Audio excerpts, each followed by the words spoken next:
जय भारत विद्यार्थियों। कल यानी कि लास्ट लेक्चर में हम लोगों मोबाइल क्या है उसके बारे में पढ़ रहे थे कि मोबाइल कैसे वर्क करता है, मोबाइल का पार्ट्स कौन कौन से हैं, मोबाइल का यूज़ कहाँ पे होता है, उसकी एप्लीकेशन क्या है, उसका फीचर्स क्या है, वो सब हमने मोबाइल का जो देखा है। हमारा सब्जेक्ट है मोबाइल को वायरलेस एंड मोबाइल कम्युनिकेशन, यानी कि हम पढ़ रहे थे वायरलेस सिस्टम और कम्युनिकेशन। तो कम्युनिकेशन क्या है वो पता चल गया। वायरलेस यानी कि ब्लूटूथ, जीपीआरएस, जीएसएम, वाईफाई, वो सब हम पढ़ रहे थे। लेकिन वो हम यूज़ कहाँ पे करते हैं, यूज़ किसके ज़रिए करते हैं, तो आता है मोबाइल के ज़रिए या कोई फिर दूसरा कोई इलेक्ट्रिक उपकरण हो, कंप्यूटर हो, लैपटॉप हो, यानी कि कोई मोबाइल जैसा कि जिसके अंदर कोई उपकरण के जिसके अंदर हम इनपुट डेटा कर सकते हैं, कोई प्रोसेसर हो, वैसा कुछ कोई भी उपकरण हो, तो हम ज़्यादातर ये सब मोबाइल और लैपटॉप के अंदर या मोबाइल और कंप्यूटर के अंदर यूज़ करते हैं। तो मोबाइल की हमको ज़रूरत पड़ी पढ़ने के लिए कि मोबाइल क्या होता है, कैसे वर्क करता है। तो कल के लेक्चर में हम उतना देख लिया कि मोबाइल क्या होता है। आज का लेक्चर भी हम मोबाइल के नाम पे ही देने वाले हैं कि मोबाइल की हिस्ट्री क्या है, वो आज हम यहाँ से पढ़ेंगे और मोबाइल की हिस्ट्री के बारे में पढ़ेंगे। आज हम मोबाइल में क्या है, कैसे यूज़ होता है, उसके अंदर क्या है, वो सब हम पढ़ लेंगे। फिर से वापस हम हमारे ओरिजिनल सिलेबस यानी कि जीपीआरएस जो हमें स्टार्ट करना है वो स्टार्ट कर देंगे। तो अब देखते हैं कि history of the cell phone और a mobile phone. In the beginning, the two-way radios known as a mobile rigs were used in a vehicle such as a taxicab, police cruisers, ambulance, and the like. User cannot dial a phone number for their mobile radios in their vehicle. A large community of the mobile radio user known as the mobilers popularization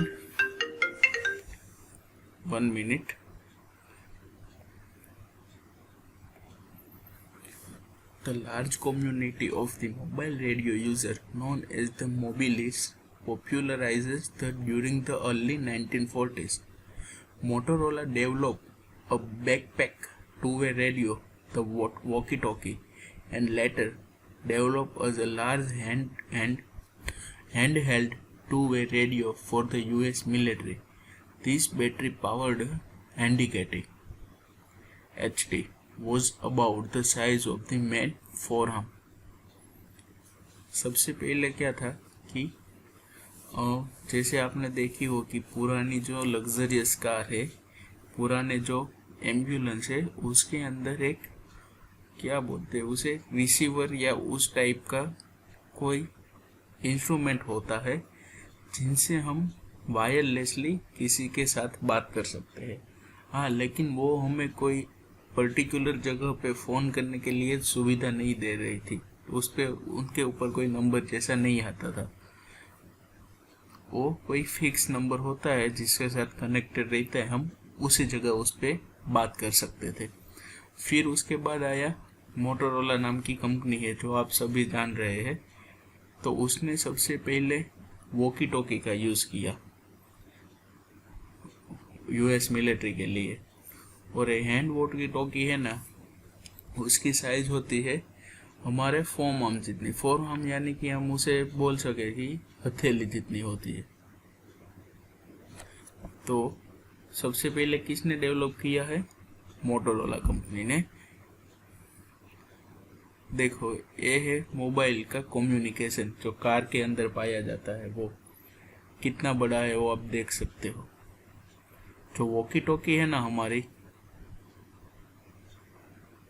वो होती है इस size की, हमारे हथेली जैसी। लेकिन ये जो कार के अंदर एम्बुलेंस के अंदर जो पर्टिकुलर रहता था मोबाइल कम्युनिकेशन, मोबाइल यानी कि एक दूसरे के साथ बिना वायर से जुड़ा हुआ, और हम उसे क्या बोलते हैं कि एक जगह से दूसरी जगह हम कोई भी चीज़ वस्तु हो उसे आसानी से ले जा सकते हैं, उसे हम बोलते हैं मोबाइल। उसका एक मीनिंग ऐसा भी होता है। तो ये है अर्ली का मोबाइल के ऐसा यूज कुछ कार में यूज हो रहा था।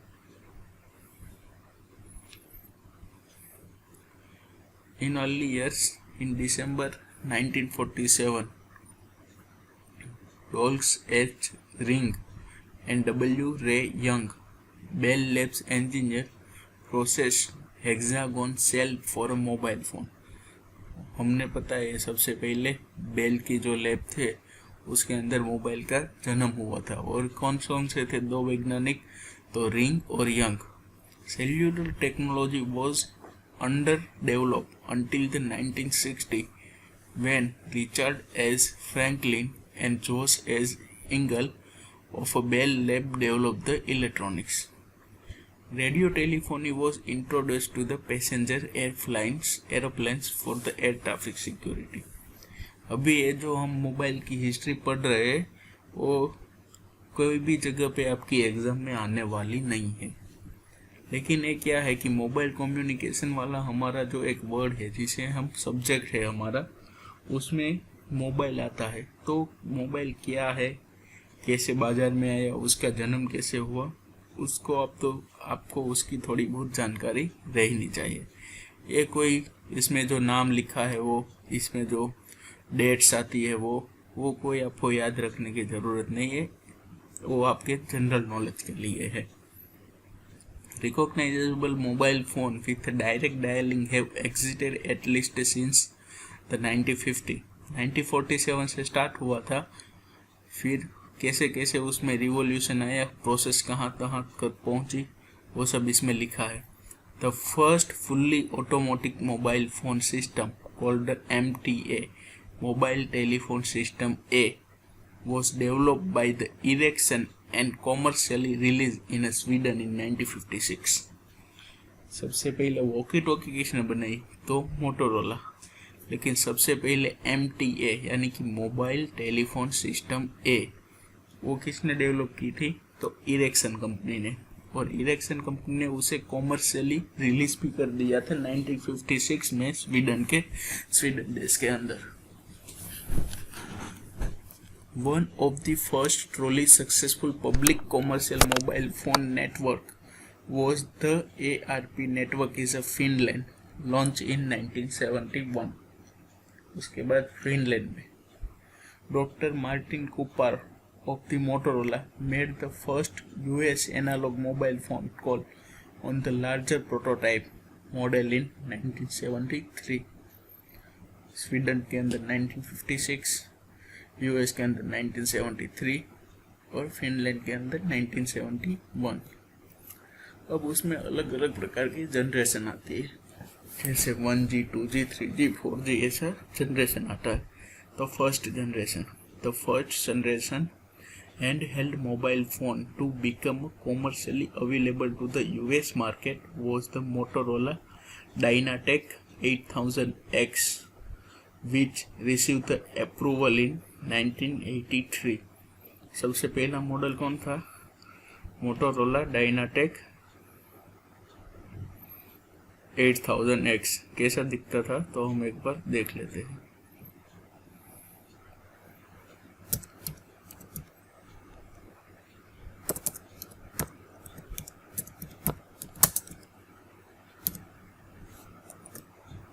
एक मिनट,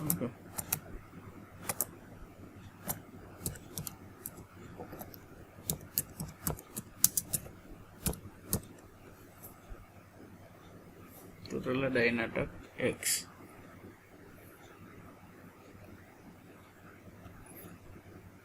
ये था सबसे पहला मोटोरोला का मोबाइल।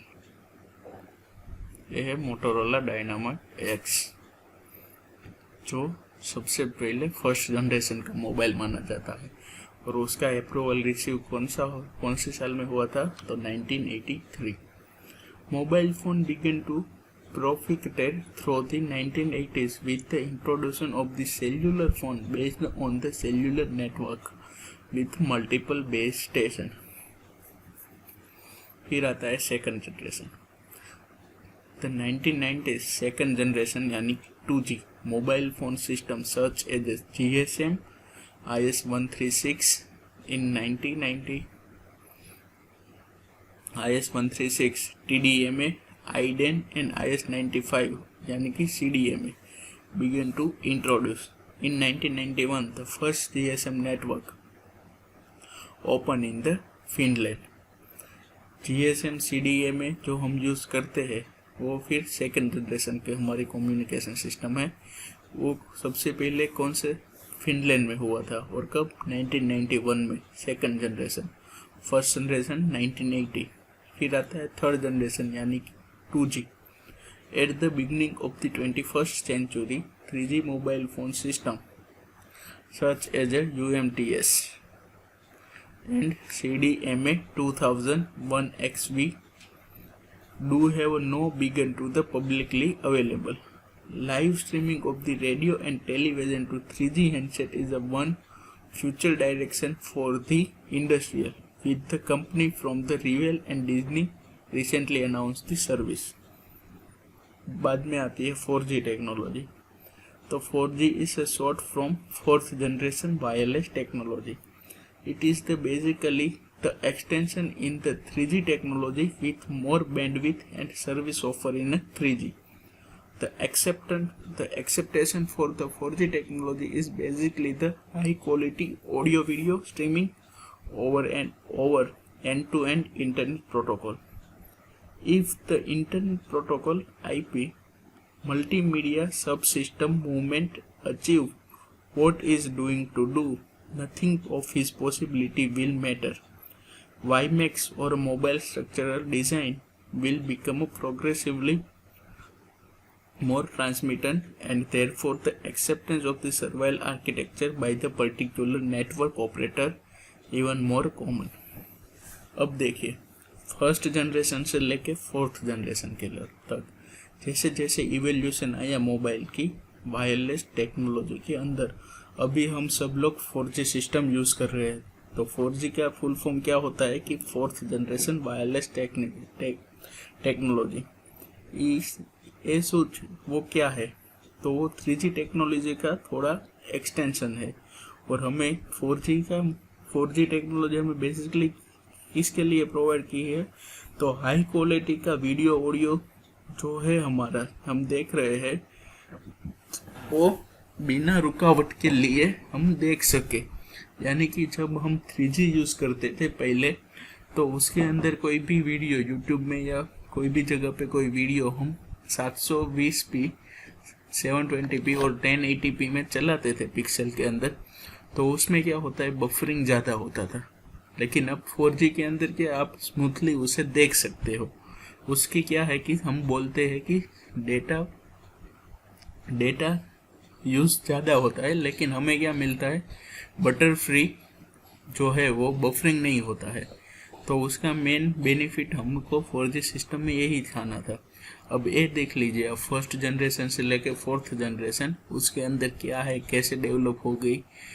और बेसिकली फोर्थ जनरेशन यानी कि 4G टेक्नोलॉजी वो हम जब मोबाइल कम्युनिकेशन पढ़ेंगे GSM और CDMA और वो सब, उसके अंदर थोड़ा डीपली पढ़ेंगे. ये तो अभी आपको बेसिक लेवल पे इंट्रोडक्शन की ओर पे मैं सिखा रहा हूँ कि मोबाइल कम्युनिकेशन क्या होता है.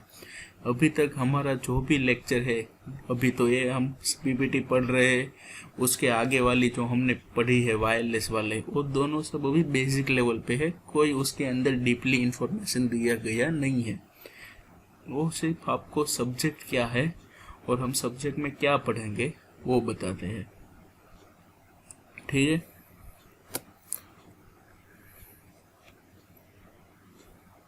हाउ सेल फोन वर्क्स, काम कैसे करता है mobile phone.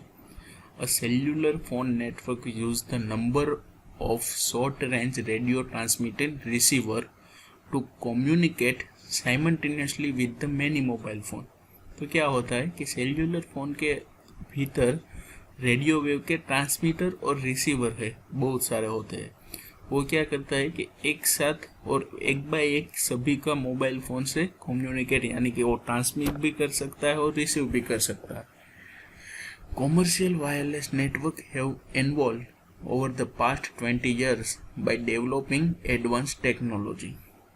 The most common type of the wireless network is a cellular network यानी कि सेल्युलर नेटवर्क क्या है कि हम किसी व्यक्ति के साथ, किसी भी पर्सन के साथ फ़ोन पे बात कर सकते हैं, चाहे वो इंटर कंट्री हो, इंटर स्टेट हो, इंटरनेशनल कॉल हो, हम उससे वहाँ तक बात कर सकते हैं और वहाँ तक कोई भी वायर का जोड़ा नहीं होता है। वो पूरी की पूरी जो टेक्नोलॉजी है वायरलेस टेक्नोलॉजी है और उसे ही हम सेल्युलर टेक्नोलॉजी कहते हैं, जो फिर वो GSM से माध्यम से होता है, CDMA के माध्यम से भी हो सकता है, GPRS भी हो सकता है।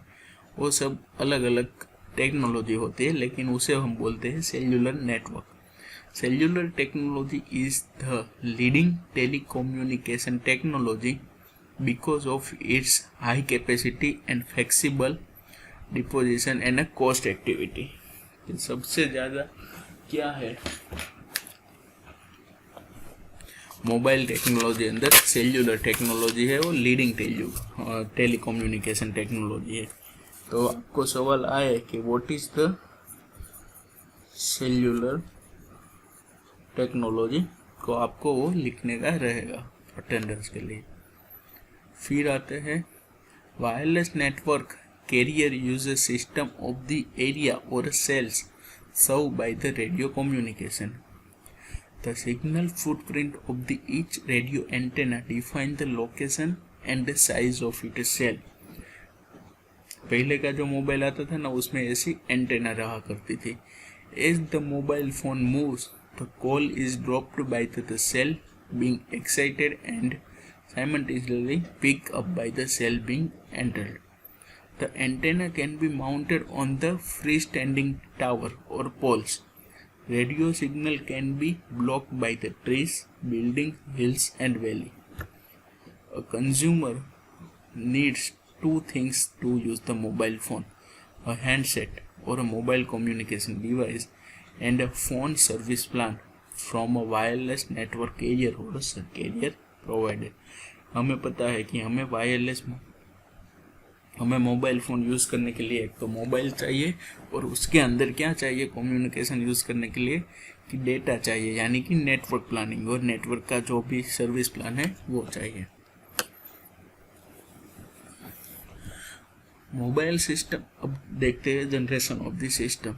The mobile system evolved from first generation analog यानी कि 1G system in 1980s to second generation digital 2G system in 1990.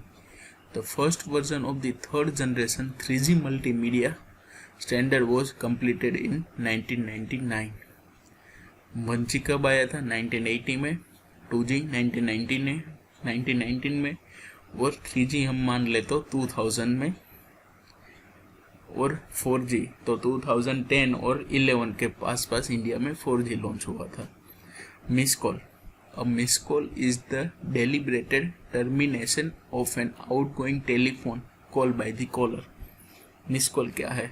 आप सबको पता है मिस कॉल क्या है। वो missed call can be use to notify the another person of the caller's presence. कि मिस कॉल क्या है? दूसरे लोग को ऐसा पता चलता है कि उसने आपको फ़ोन किया है। It can be use by the one who has a low credit balance, कि जिसके पास क्रेडिट बैलेंस नहीं है वो मिस कॉल करता है। The number of the caller is usually flash on the screen of the caller who is using a caller ID।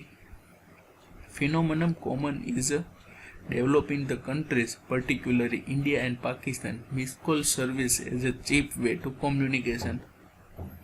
Miss call वाला communication कैसा है? एकदम cheap. How does SMS service work? SMS का full form क्या होता है? Short message service. SMS allow used to send a short message to one cell phone to another cell phone. Invented by the Finnish civil servant named Matti Makronen. Messages are sent with a store and forward mechanism. Message तो आप store भी कर सकते हो और उसे forward भी कर सकते हो। फॉरवर्ड यानी कि जो मैसेज आपने दूसरे के जरिए से अपने फ़ोन में पाया है वो सेम मैसेज आप उसे दोबारा कोई दूसरे व्यक्ति को आप भेजते हो। The messages are sent to a short message service center, then relayed to the intended recipient. The signaling protocol is the precisely 140 bytes. SMS have a very constrained character limit. SMS के अंदर क्या होता है कि हम जो लिखते हैं, जो कैरेक्टर हम उसका क्या होता है कि लिमिट होती है कि आप इतना ही मैसेज को SMS कर सकते हैं. उसका नाम ही है शॉर्ट मैसेज सर्विसेज. फिर आता है MMS. The MMS message are delivered using the combination of the SMS and WAP. WAP यानी Wireless Application Protocol. When a mobile phone receives an MMS message, what is the actually receiving an MMS notification message with it the receiver or the SMS. These MMS notification messages contain the header information about the MMS message. This URL pointer in the dynamically generated URL for the MMS message content which is stored in the MMSC. The sending phone integrate a data connection to provide TCP/IP network connectivity, usually over GPRS. The sending phone performance of the HTTP post and MMSC for the MMS message encoding the MMS interpolation format. MMS क्या है कि जब ऐसा phone था पहले के ज़माने में, उसमें क्या है कि हम कोई ऐसे फ़ोन के जरिए दूसरे ऐसे फ़ोन में कोई फ़ोटो या कोई वीडियो वो सब हम भेज नहीं सकते थे.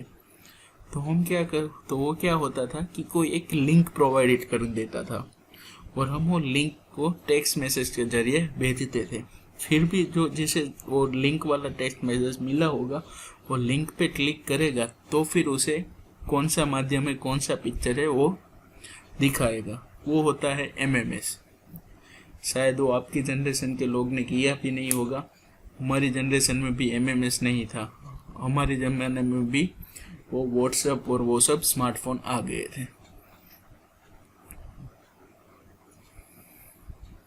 फिर आता है ringtone. Sound made by the telephone to indicate an incoming call, उसे हम बोलते हैं रिंगटोन. रिंगटोन का फीचर्स क्या है? फ़ोन पर्सनलाइजेशन एंड कस्टमाइजेशन, कि जिसको जो प्रकार के रिंग फोन अच्छी लगती है वो उस प्रकार के सेट करता है.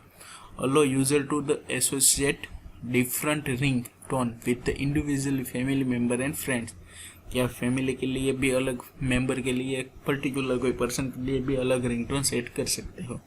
सम provided allow user to the create their own music on ringtone. Vibrating alert. Alternative to the ringtone for the mobile phone is the vibrating alert. It may be useful. It is noisy environment in place where the ringtone noise would be disturbing for those which are hearing loss. Vibration क्या होता है वो? Type of the ringtone. The monophonic, polyphonic, true tone such as MP3, AAC और WMA format. फिर आता है drop call. Call terminated unacceptably as the result of the technical reason. Area where the user experiences a large number of the drop calls are commonly referred to the dead zone. Reason: when the mobile phone move out the range of the wireless network, coverage क्षेत्रनी बाहर हो जा रहे mobile. When a phone is taken into the area where wireless communication is unavailable, interrupted, interferes with our jam. If mobile phone is the other end of the call, loses a battery power and stop the transmitted ability. यानी कि drop call क्या है कि जब आप कोई network के बाहर हो, फिर आपने किसी को, फिर आपको किसी ने फ़ोन किया हो तो फ़ोन नहीं लगेगा, आपका कम्युनिकेशन नहीं होगा.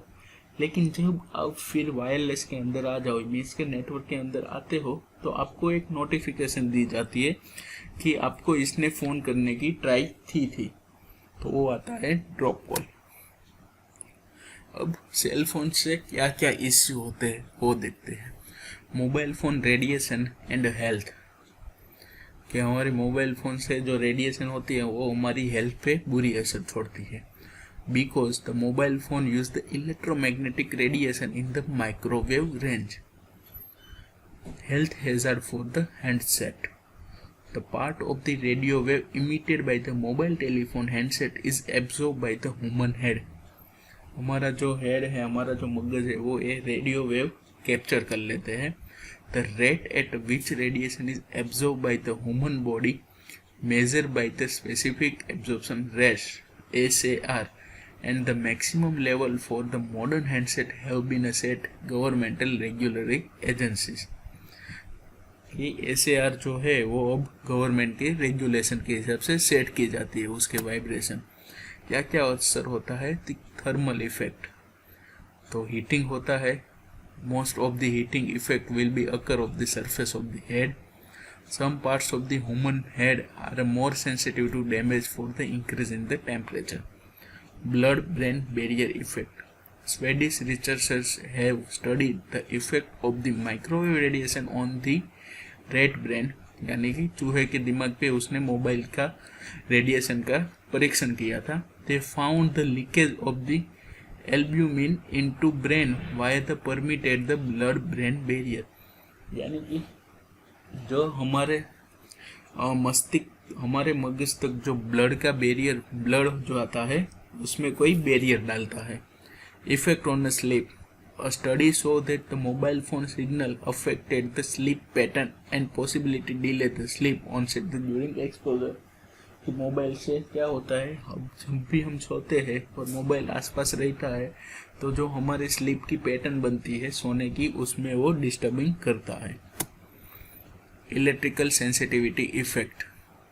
Burning and tightening sensation of the skin, fatigue, sleep disturbance, dizziness, loss of the mental attention, headache, malaise, heart problem, disturbance in digestive system and tremors. ये सब हमारे मोबाइल ज़्यादा यूज़ करने से ऐसी प्रॉब्लम होती है.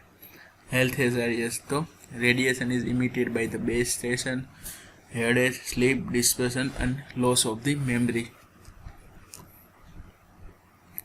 Safety standard and licensing. Government ने क्या बनाया है कि एक यूनियन बनाया है और उसमें रूल्स एंड रेगुलेशन किया गया है कि हम मोबाइल का जो वाइब्रेशन होता है वो इतने से इतने रेंज तक रखने के. तो इसीलिए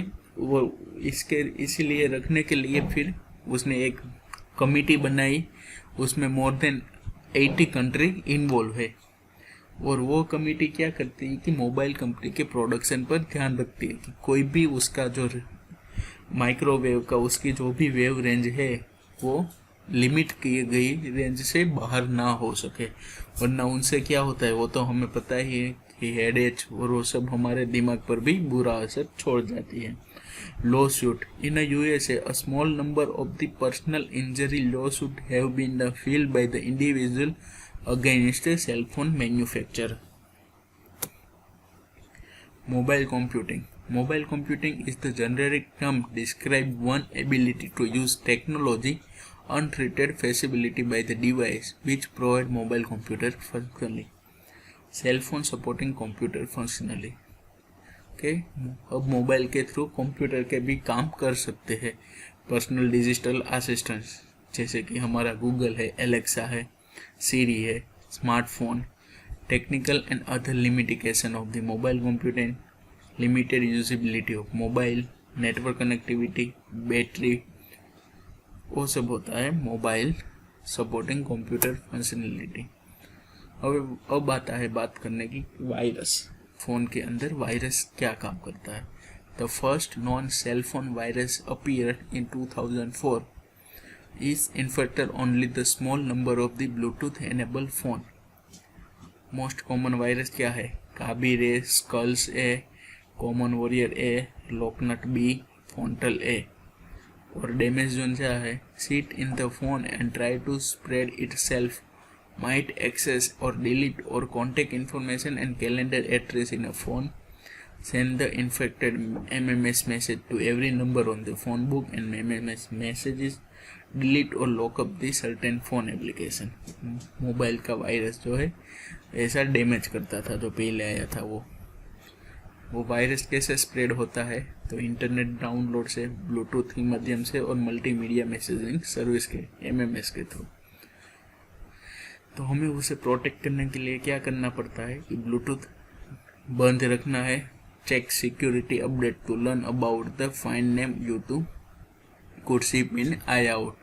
फिर सिक्योरिटी प्रोग्राम हमें इंक्लूड करना पड़ता है, जैसे कि हम कंप्यूटर के अंदर करते हैं। तो ये हो गया हमारा मोबाइल फ़ोन कम्युनिकेशन। अब मैं आपको इसका क्वेश्चनरी दे देता हूँ।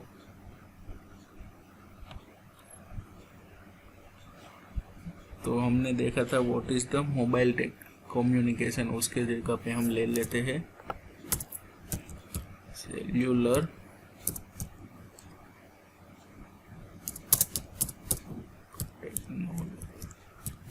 टेक्नोलॉजी क्या है वो, फिर फुल नेम ऑफ SMS का फुल फॉर्म और फुल फॉर्म ऑफ WFP। ये 3 आपका आज के क्वेश्चन है, आप नोट कर सकते हैं और इसका आपको अटेंडेंस के लिए असाइनमेंट है जो आपको अटेंडेंस करवाने में है। तो आज तक यहीं तक रखते हैं, फिर मिलेंगे वो GPRS स्टार्ट कर देंगे।